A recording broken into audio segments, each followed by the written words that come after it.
Hello मित्रांनो, या व्हिडिओमध्ये मी तुम्हाला माझी आजची पोझिशन दाखवणार आहे आणि पुढच्या आठवड्यामध्ये म्हणजे सोमवारपासून कदाचित आपल्याला एक ट्रेंडी मार्केट परत एकदा मिळू शकतं. भले मग ते अपसाईडला असेल किंवा मग ते डाऊन साईडला असेल, ते आपण बघून घेऊ. सो व्हिडिओ शेवटपर्यंत पहा. मी तुम्हाला पोझिशन दाखवतो, पण त्याआधी अगर तुम्ही लेफ्ट साईडला बघत असाल तर माझा प्रीमियम ग्रुपचा चार्ट आहे. तिकडे मी सकाळी सांगितलेलं की मार्केट कदाचित अपसाईडला जाऊ शकतं, कारण मार्केट इकडे एक सबस्टेंड करत होतं, बरोबर. सो त्यामुळे मला कळतं की मार्केट कदाचित अपसाईडला जाऊ शकतं. आणि मी सकाळी सांगितले की क्वांटिटी ही हाफ करा सर, कारण अगर हाफ क्वांटिटीमध्ये पण म्हणजे ऑलमोस्ट जे 2 लॉट मारत असतील किंवा 10 लॉट मारत असेल ते क्वांटिटी हाफ करा, जेणेकरून आपल्याला एक प्रॉफिट होत असेल तर एक डिसेंट प्रॉफिट होईल, पण चुकून लॉस होत असेल तर आपण एक मिनिमम लॉसमध्ये आपली पोझिशन एक्झिट होईल. ओके. सो तेव्हा मी क्लिअर सांगितलं, मी कॉल लावून ठेवलं, जशी एंट्री होईल तशी मी माझी पोझिशन आहे ती पोस्ट करेन. आणि क्लिअरली सांगितलं की आज मार्केटमध्ये प्रॉफिट व्हायचे चान्सेस कमी आहे, कारण जेव्हा मार्केट अपसाईडला जातं तेव्हा ऑप्शन बाईंगमध्ये प्रॉफिट मिळायचे चान्सेस कमी असतात. ओके. ऑप्शन सेलिंगमध्ये इझिली प्रॉफिट मिळू शकतं, पण ऑप्शन बाईंगमध्ये प्रॉफिट मिळायचे चान्सेस थोडे कमी असतात जेव्हा मार्केट अपसाईडला जातात. ओके. त्यामुळे मी क्लिअरली सांगितलं, त्यामुळे जबरदस्ती एंट्री घेऊ नका. आजचा दिवस मार्केट फक्त व्ह्यू करा. मार्केटमधून खूप काय काय शिकायला मिळते, फक्त लक्ष द्या की मार्केटची मोमेंटम कशी होते. ओके. त्यावरती फक्त लक्ष ठेवा. आणि मार्केट वॉलेटाईल असेल तर आपले एस एल जास्त जायचे चान्सेस असेल, मी ऑलरेडी क्लिअरली सांगितलं. त्यामुळे त्याच्यानंतर मला एंट्रीही मिळालीच नाही, त्यामुळे मी ती माझी एंट्री पोस्ट नाही केली. पण मी एक ट्रायलसाठी मी एक स्ट्रॅटेजी बघत होतो, ती स्ट्रॅटेजी मी ट्राय केली, त्याची मी तुम्हाला पोझिशन दाखवीन.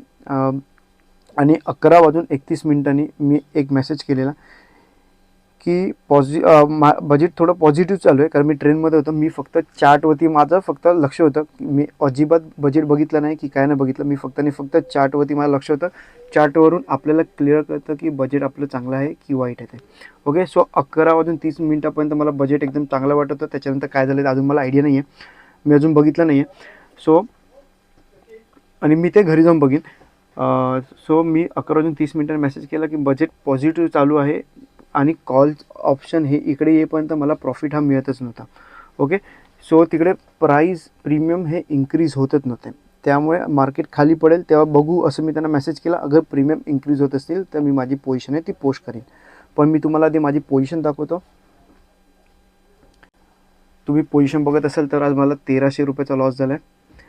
23,600चा कॉल मी बाय केलेला आणि 23,600चा पुट बाय केलेला, म्हणजे मी स्ट्रॅडल केला, ते पण ऑप्शन बाय केलेला, सेल नाही केला. सेल केला असता तर कदाचित एक डिसेंट प्रॉफिट झाला असता किंवा नसता पण झाला, कारण मार्केट जास्त एवढं वॉलेटाईल होतं. त्याने ऑप्शन बायरचा पण एस एल घेतला आणि ऑप्शन सेलरचा पण एस एल घेतला. ओके. सो आज मला 1377 म्हणजे आपल्याला राऊंड नंबर आपण 1400चा लॉस मला आज झाला. आणि मी तुम्हाला माझी एंट्री सांगतो. मी माझी एंट्री इलेक्शन बजेट चालू व्हायच्या आधी मी घेतलं, आय थिंक 10:45 मी माझी एंट्री घेतली, ऑलमोस्ट ह्या लेवलच्या आसपास. ठीक आहे. त्याच्यानंतर इकडे येईपर्यंत मला एक डिसेंट प्रॉफिट दिसत होता. त्याच्यानंतर मी माझी पोझिशन आहे ती ऑलमोस्ट आय थिंक ह्या लेवलच्या आसपास कुठेतरी काढली.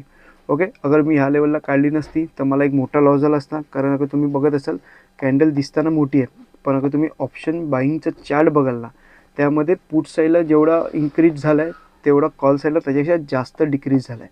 ओके.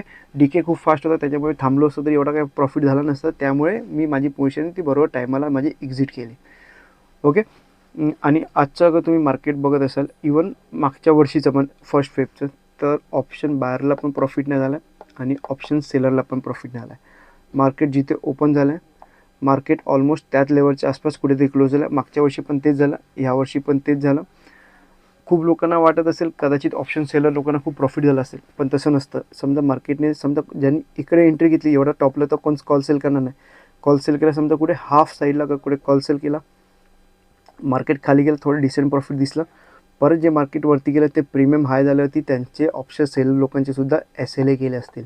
ओके. ऑप्शन बाईंगचे तर ऑलमोस्ट इझिली जाणार, पण यामध्ये ऑप्शन सेलरचे पण खूप वेळ असले गेले. ठीक आहे. त्यामुळे आजचं मार्केट एवढं काही खास नव्हतं, एक नॉर्मल मार्केट होतं, ज्याच्यामध्ये मी ऑलरेडी सांगितलं की क्वांटिटी हाफ करा, कारण आपल्याला बाकीचे दिवससुद्धा ट्रेड करायला मिळतील. बाकीच्या ट्रेडिंग दिवसामध्ये आपल्याला मार्केट स्मूथ मिळेल, आपण तिकडे प्रॉफिट करू शकतो. ओके. बजेट डेच्या मागच्या वर्षी आय थिंक माझं चांगलं होतं. मागच्या वर्षी मला कदाचित प्रॉफिट झालं, मला एक्झॅक्टली आठवत नाही, पण मार्केट जसं पाहिजे होतं तसं माझ्यानुसार चाललेलं, म्हणजे प्रॉफिट झाला असेल मोस्टली. तर ह्यावेळी तसं नाही, मार्केट एक कम्प्लिटली रेंज बाउंड मजबूत वॉलेटाईल, त्याच्यामध्ये दोन्ही साईडचे आपले एस एलसुद्धा गेले असतील. ओके. सो मी हा जो ट्रेड आहे आता जे ग्रुप मेंबर असतील त्यांनी मला मेसेज करतील की मला हा ट्रेड नाही दिला. सो हा ट्रेड हा फक्त ट्रायलसाठी होता आणि ह्यामध्ये एस-एल जायचे चान्सेस खूप जास्त होते.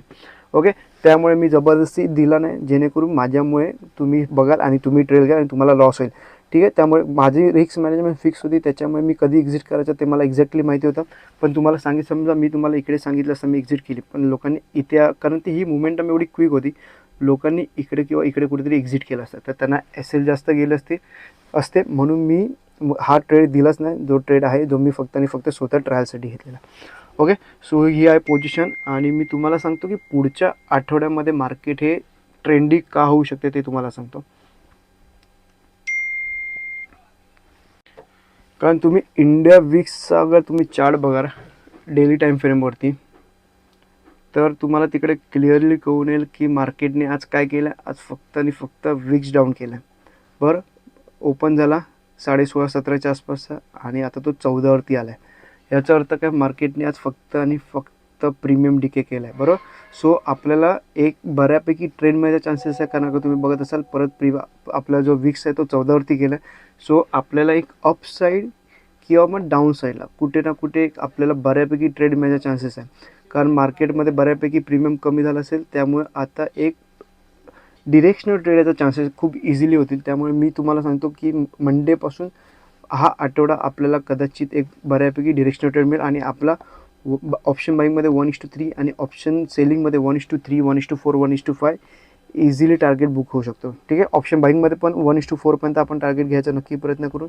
मी माझी एंट्री ट्रेड घ्यायच्या आधी मी पोस्ट करीन. अगर तुम्हाला पण माझ्या प्रीमियम ग्रुपवरती जॉईंट व्हायचं असेल तुम्ही होऊ शकता. खाली तुम्हाला व्हॉट्सअप नंबर दिसत असेल, हवा असेल तुम्ही मला व्हॉट्सअपसुद्धा करू शकता. ओके, डायरेक्टली व्हॉट्सअप करू नका.